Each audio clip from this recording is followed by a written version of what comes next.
Welcome back to the channel Saraswati study point. Science के 20 question आज मैं फिर से लेकर आई हूँ और ये है वन लाइनर क्वेश्चन।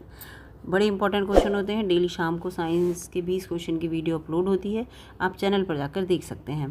पहला क्वेश्चन है यहाँ पर, आँखों में रेटिना कैसे कार्य करता है, जो रेटिना इमेज बनाता है उससे रिलेटेड। तो ये कैमरे की फिल्म की तरह, जो फिल्म पर कैसी उल्टी इमेज बनती है ना, तो सेम वही, ठीक है, उसी तरह का उल्टी यहाँ पर जो चित्र है वो बनता है। और फिर जो व्यक्ति सीधा होता है तो उस उल्टी इमेज वहाँ पे बनती है। तो ये रेटिना ऐसे कार्य करता है। इसके बाद है जो एलईडी होती है, एलईडी बल्ब हो या एलईडी जो टीवी होती हैं, उनका जो आविष्कार है वो किसने किया, तो निक होलोनिक जूनियर ने इनका आविष्कार किया। सेफ्टी रेज़र जो सेव बनाने के काम आता है का आविष्कार किसने किया, तो किंग कैम्प जिलेट। तभी तो जिलेट आपने कहा, जिलेट के होते हैं, कंपनी जिलेट लिखी होती है तो केवल जिलेट भी लिख के आ सकता है। तो सेफ्टी रेज़र का आविष्कार जिलेट ने किया। मोबाइल फ़ोन का आविष्कार किसने किया था, तो ये मार्टिन कूपर ने किया था मोबाइल फ़ोन का आविष्कार। अगला यहाँ पर प्रश्न है, पटाखों को जलाने पर उनमें हरा जो है वो धुआं दिखता है, तो वो किसके लिखा है, क्लोराइड के लवण के कारण दिखता है। तो बेरियम क्लोराइड के कारण, यानी कि बेरियम क्लोराइड जो होता है उसकी वजह से, तो इसीलिए बेरियम यहाँ पर लग देंगे और क्लोराइड जोड़ देंगे तो ये बेरियम क्लोराइड हो जाएगा। अगला यहाँ पर प्रश्न है कि पीतल एक मिश्र धातु है, तो जिसमें क्या क्या मिला होता है मिश्र धातु में, तो इसमें तावा और जस्ता मिलाकर पीतल बनाई जाती है। कौन सा तत्व सबसे पहले कृत्रिम रूप से उत्पादित किया गया था, बड़ा इंपॉर्टेंट क्वेश्चन है ये। प्लूटोनियम जो है उसको उत्पादित किया गया था। भारी जल का रासायनिक नाम पूछा है, तो जैसे नॉर्मल जल का होता है H2O और भारी जल का होता है D2O।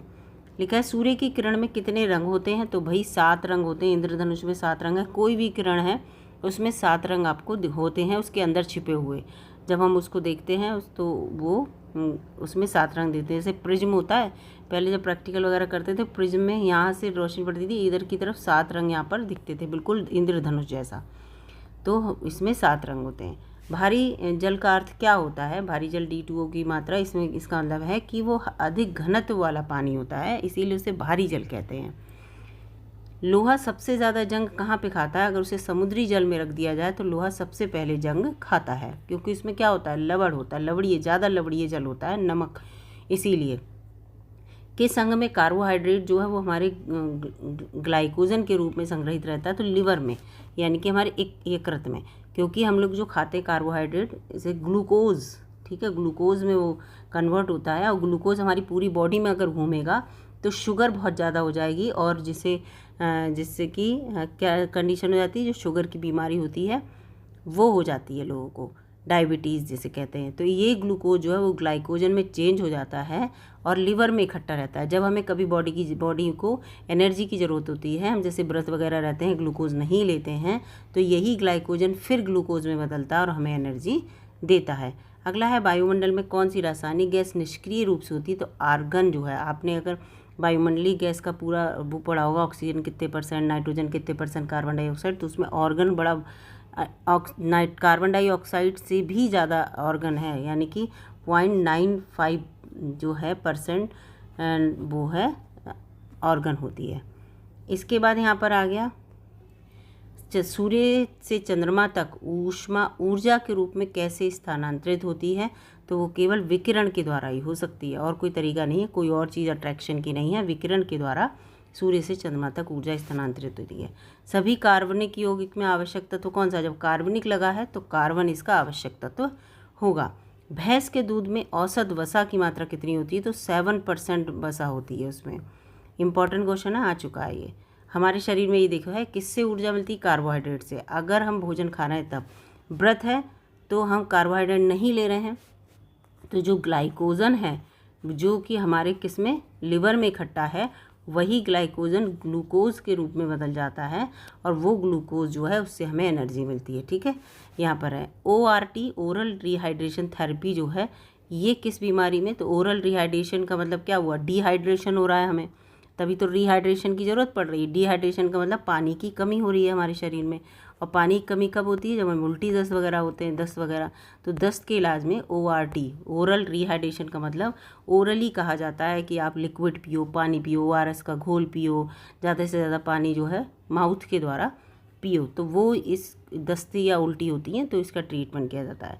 जब इससे ट्रीटमेंट नहीं होता है तभी क्या होता है, हमारे ड्रिप चढ़ती है। सबसे मीठी शर्करा जो है वो फ्रक्टोज़ है, ठीक है। सबसे मीठी शर्करा अगर कहीं पूछी जाए तो वो फ्रक्टोज़ है। और ये कहाँ मिलती है, गन्ने में मिलती है, यानी कि जो चीनी बनती है। इसके साथ साथ आपको चुकंदर में मिलेगी, ठीक है। ये जो है सबसे मीठी शर्करा। अगला यहाँ पर 20वां आज का प्रश्न है कि प्रतिरक्षी का निर्माण, यानी कि हमारे अंदर इम्यून सिस्टम जो है वो किसकी वजह से स्ट्रांग होता है, ये इम्यूनिटी डेवलप जो है वो किसकी वजह से होती है। तो ब्लड जो प्लाज्मा है, ठीक है, ब्लड प्लाज्मा होता है।